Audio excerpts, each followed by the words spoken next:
तो यहाँ पर और एक सवाल आता है कि ये जो एप्लीकेशन जो कि डिलीवरी का काम करते हैं, तो इनको पेमेंट कौन करता है? गवर्नमेंट इनको पेमेंट करता है या फिर जिस रेस्टोरेंट से खाना को ऑर्डर हुआ है वो रेस्टोरेंट इनको पेमेंट करता है? लेकिन आज की डेट पर ऐसा क्या हुआ जिसके वजह से ये कंट्री आज की डेट पर भुखमरी की ओर जा रहा है? तो इसी की वजह से एंड्रॉइड फोन यूजर्स को भी काफी ज्यादा परेशान झेलना पड़ता है, क्योंकि अगर उनका फोन एक बार चोरी हो जाएगा तो वो अपना फोन को कभी भी पकड़ नहीं पाते थे। अर्जेंटीना में इकोनॉमिक क्राइसिस से लेकर इंडिया के अंदर अमेजन, फ्लिपकार्ट, स्विगी और जोमेटो ये सब एप्लीकेशन पूरी तरह बंद होने वाला है। तो ऐसे ही काफी सारे न्यूज है आज की इस न्यूज अपडेट में, तो इसे मिस नहीं करना चाहते हो तो इस वीडियो को एंड तक जरूर देखना। चलो आते हैं सबसे पहले हमारे पहले न्यूज में। तो इंडिया के अंदर अमेजन, फ्लिपकार्ट, स्विगी और जोमेटो ये सब एप्लीकेशन पूरी तरह बंद होने वाला है। इसका रीजन है ONDC। तो ये ONDC है क्या? ना, ये गवर्नमेंट का खुद का बनाया हुआ एक प्लेटफॉर्म है जिसका फुल फॉर्म है open network for digital commerce. तो आप इस ONDC प्लेटफॉर्म को यूज करके आप अपने लिए खाना को भी ऑर्डर कर सकते हो और आप अपने लिए ड्रेस को भी ऑर्डर कर सकते हो और अपना ग्रोसरी आइटम को भी ऑर्डर कर सकते हो इस ONDC प्लेटफॉर्म को यूज करके। तो यहाँ पर सवाल आता है कि मार्केट में अमेजन, फ्लिपकार्ट, जोमेटो, स्विगी इतने सारे बेहतरीन ऐप होने के बाद भी आखिरकार गवर्नमेंट ने इस प्लेटफॉर्म को किस लिए बनाया? तो हुआ कुछ इस प्रकार का ना, हमारे इंडिया के अंदर सबसे ज्यादा ऑनलाइन के थ्रू सामान को परचेस किया जाता है। फॉर एग्जाम्पल के लिए अगर आप ऑनलाइन के जरिए आप खाना मंगाना चाहोगे तो आपके दिमाग में सबसे पहले कौन सा एप्लीकेशन आएगा?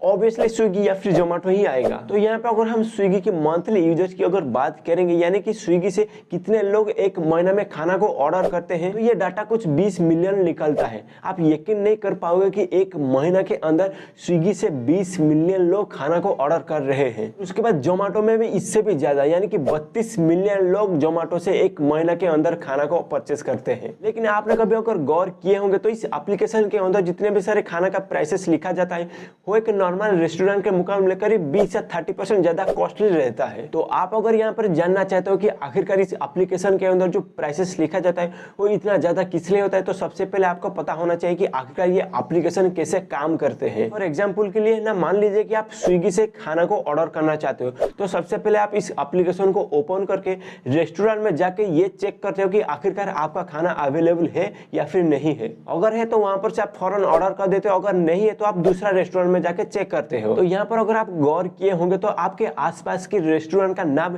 इस स्विगी के एप्लीकेशन के अंदर कैसे शो करता है? होता कुछ इस प्रकार का ना, एप्लीकेशन और रेस्टोरेंट के बीच में कुछ रजिस्ट्रेशन होता है जिसकी वजह से उस एप्लीकेशन के अंदर आपके घर के बगल वाला रेस्टोरेंट का नाम यहाँ पर शो करता है। तो बेसिकली यहाँ पर अगर हम देखें तो कस्टमर और रेस्टोरेंट के बीच में ये सब एप्लीकेशन डिलीवरी का काम करते हैं और कुछ काम नहीं करते, बस ये आपके सामान को रेस्टोरेंट से लेके आपके पास पहुंचाते हैं। तो यहाँ पर और एक सवाल आता है कि ये जो एप्लीकेशन जो कि डिलीवरी का काम करते हैं, तो इनको पेमेंट कौन करता है? गवर्नमेंट इनको पेमेंट करता है या फिर जिस रेस्टोरेंट से खाना को ऑर्डर हुआ है वो रेस्टोरेंट इनको पेमेंट करता है? तो सबसे पहले मैं बता दे रहा हूँ कि गवर्नमेंट का कुछ घंटा फर्क नहीं पड़ता है, बल्कि ये सब एप्लीकेशन गवर्नमेंट को ही उल्टा टैक्स देते हैं। बाकी रहा रेस्टोरेंट, हो भी इनको पैसा नहीं देता है, बल्कि इस एप्लीकेशन को आप खुद ही पेमेंट करते हो। तो आप अभी ये सोच में पड़ गए होंगे कि यार मैं तो इन सभी एप्लीकेशन से काफी बार खाना को ऑर्डर किया है, तो मैं तो कभी एक्स्ट्रा पेमेंट इनको नहीं किया हूँ, सिर्फ एप्लीकेशन के अंदर जितना भी प्राइस लिखा जाता है सिर्फ मैं उतना ही पेमेंट किया हूँ। जी हाँ दोस्तों, आप उतना ही पेमेंट करते हो जितना कि उस एप्लीकेशन के अंदर लिखा जाता है। तो बेसिकली यहाँ पर क्या होता है ना, एप्लीकेशन और रेस्टोरेंट के बीच में जो रजिस्ट्रेशन हुआ है, तो इसके वजह से जो रेस्टोरेंट के अंदर जो भी खाना का प्राइस जितना भी रहता है उससे करीब 20 से 30% हो अपने एप्लीकेशन के अंदर शो करवाते हैं। आपको ये बात पता नहीं चल पाता है क्योंकि आप यहाँ पर ये सोचते हो कि कौन उस रेस्टोरेंट में जाके खाना को लेके आएगा, बस ऑनलाइन से ही खाना को ऑर्डर कर देते हैं। तो आप इसे अगर लाइव टेस्ट करना चाहते हो तो ऑनलाइन से जो भी खाना को आप परचेस किए हो और जिस भी रेस्टोरेंट से अगर परचेस किए हो तो आप खुद उस रेस्टोरेंट में जाके वही खाना को ऑर्डर कीजिए, आपको प्राइस का अंतर पता चल जाएगा। तो इस पर्टिकुलर रीजन के वजह से गवर्नमेंट ने इस ONDC प्लेटफॉर्म को बनाया है। तो आप इस प्लेटफॉर्म को यूज करके डायरेक्ट सेलर से आप अपने लिए सामान को परचेस कर सकते हो। तो यहाँ पर आपके और स्टोर यानी कि सेलर के बीच में कोई थर्ड पार्टी का काम नहीं करेगा। तो यहाँ पर जो भी सामान को जिस भी स्टोर से अगर आप ऑर्डर करते हो तो वही स्टोर आके आपके पास डिलीवर करेगा आपके सामान को। यहाँ पर सिर्फ एक ही फर्क है कि अगर आप इस ONDC प्लेटफॉर्म से खाना को ऑर्डर करते हो या भी कोई भी सामान को ऑर्डर करोगे तो आपको 1 या 2% ज्यादा पेमेंट करना पड़ेगा। अगर आप यहाँ पर ऑनलाइन के जरिए यानी कि स्विगी या फिर जोमेटो से अगर खाना को परचेस करोगे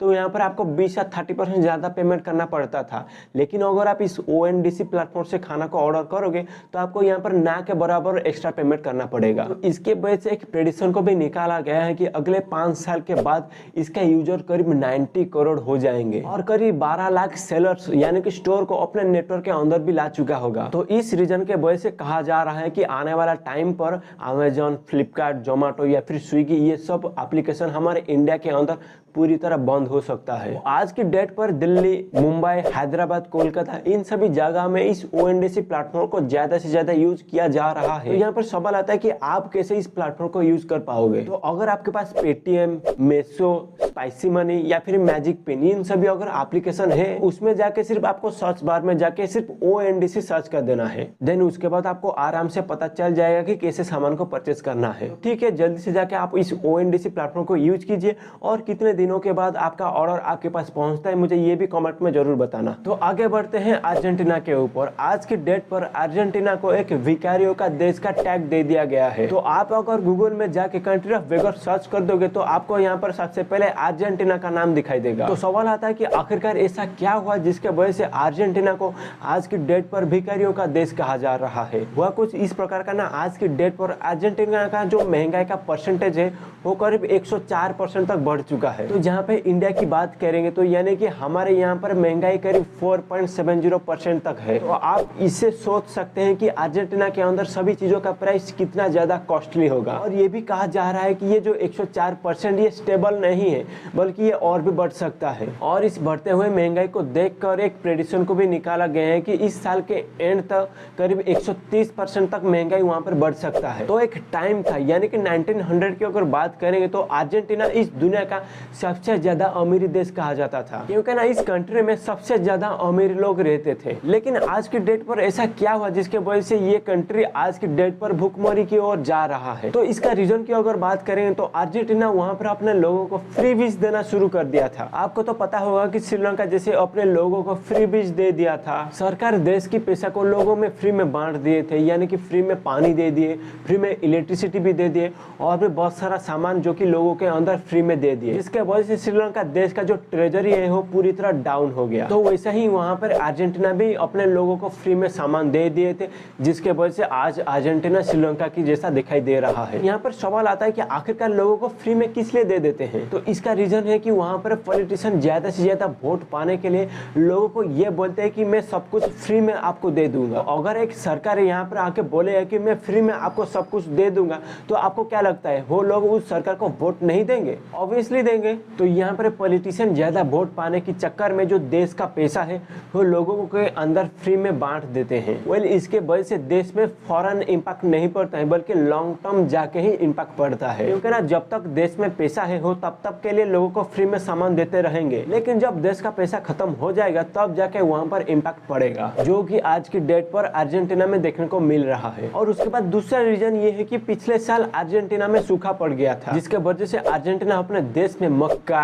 गेहूं, सोयाबीन इन सभी चीजों को उत्पादन नहीं कर पाया, क्योंकि ना अर्जेंटीना अपने देश के अंदर इन सभी चीजों को उत्पादन करके और दूसरे देशों को बेच के ही अपना इकोनॉमी को ग्रोथ कर रहा था। लेकिन पिछले साल सूखा पड़ने के वजह से अर्जेंटीना इन सभी चीजों को एक्सपोर्ट नहीं कर पाया, जिसके वजह से अर्जेंटीना का जो इकोनॉमी है वो डिसबैलेंस होने लगा। तो यही रीजन के वजह से आज की डेट पर अर्जेंटीना में जो महंगाई का परसेंटेज इतना ज्यादा बढ़ चुका है। आने वाला टाइम पर इसके ऊपर और भी न्यूज आने वाले हैं कि कैसे अर्जेंटीना का इस गलती से इंडिया सीख सकता है। तो उसके बारे में अगर जानना चाहते हो तो चैनल को नीचे सब्सक्राइब करके बेल आइकन को प्रेस करके ऑल पे सेट कर देना। तो बढ़ते हैं हमारे अगले न्यूज की ओर। तो हाल ही में हमारे देश एक नया वेबसाइट को लॉन्च किए हैं, जिसे यूज करके आपका चोरी हुआ मोबाइल फोन को आप ढूंढ सकते हो या फिर उसे पूरी तरह ब्लॉक भी कर सकते हो। तो 17 मई के दिन CEIR नाम का एक वेबसाइट को गवर्नमेंट ने पूरी तरह इंडिया के अंदर लॉन्च कर दिए हैं। तो बेसिकली ये वेबसाइट सिर्फ एंड्रॉइड मोबाइल फोन के लिए है, क्योंकि ना आईफोन के अंदर पहले से ही उसका खुद का सॉफ्टवेयर दे दिया है। लेकिन इंडिया के अंदर आईफोन से ज्यादा लोग एंड्रॉइड फोन को यूज करते हैं, तो इसी की वजह से एंड्रॉइड फोन यूजर्स को भी काफी ज्यादा परेशान झेलना पड़ता है,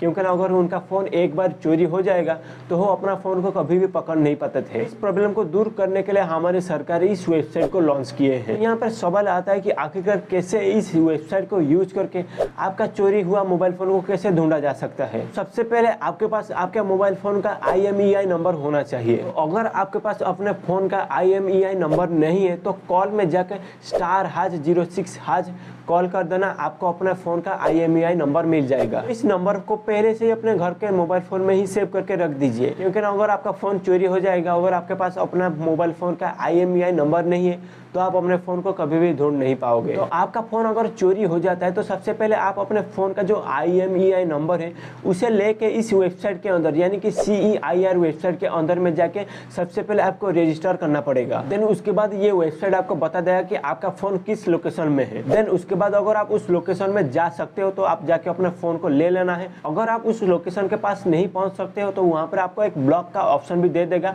वहाँ पर जाके आप पूरी तरह अपने फ़ोन को भी ब्लॉक कर सकते हो। क्योंकि ना आज की डेट पर चोरी हुआ मोबाइल फोन से काफी गलत काम को भी किया जा रहा है, लाइक किसी को धमकी देना या फिर किसी को कॉल करके डराना, तो वो सब इस चोरी के फोन से ही किया जाता है। तो अगर किसी का फोन चोरी हो गया है तो इस वेबसाइट में जाके अपना फोन को आप ढूंढ सकते हैं। बढ़ते हैं हमारे अगले न्यूज की ओर। तो हाल ही में एक एक्सपेरिमेंट के दौरान पता चला कि जो ड्राई शैम्पू रहता है उसे अगर आप यूज करोगे तो आपको कैंसर हो सकता है। जो ड्राई शैम्पू होते हैं जो कि स्प्रे या फिर पाउडर के फॉर्म में आते हैं, उन्हें अगर आप यूज करोगे तो आपको कैंसर हो सकता है। वह कुछ इस प्रकार का ना वेंचुरी नाम का एक लेबोरेटरी ने वो मार्केट में जाके 30-34 ड्राई शैम्पू को उठा के उनको स्टडी करने लगे, और इस स्टडी के दौरान उनको पता चला कि इस ड्राई शैम्पू के अंदर करीब 70% बेंजीन का केमिकल पाया जाता है। तो इस बेंजीन नाम के केमिकल होने की वजह से आपको कैंसर हो सकता है। तो मार्केट में जितने भी सारे स्किन केयर, बॉडी केयर का प्रोडक्ट मिल जाता है उनमें बेंजीन केमिकल को यूज किया जाता है, लेकिन वो काफी कम परिमाण में यूज किया जाता है। लेकिन इन सभी ड्राई शैम्पू में इस बेंजीन केमिकल को सबसे ज्यादा इस्तेमाल किया जाता है, करीब 70% इस केमिकल को इस्तेमाल किया जाता है। तो इस रीजन के वजह से कहीं ना कहीं ये आपके लिए अच्छा नहीं होने वाला है। तो इसलिए अगर कोई ड्राई शैम्पू यूज कर रहा है तो आज से ही वो ड्राई शैम्पू यूज करना बंद कर दे। तो कितने लोग ड्राई शैम्पू को यूज करते थे मुझे कमेंट में जरूर बताना। तो फ्रेंड्स, इतना ही था आज का हमारा न्यूज अपडेट। आई होप कि आप इस वीडियो को देखने के बाद आप काफी अपडेटेड हो चुके होंगे। तो वीडियो को देखने के बाद वीडियो कैसा लगा मुझे कमेंट में जरूर बताना, और जाने से पहले चैनल को नीचे सब्सक्राइब भी जरूर कर देना। तो आज के लिए इतना ही, हम फिर मिलेंगे नेक्स्ट एक वीडियो में। तो तब के लिए जय श्री कृष्णा।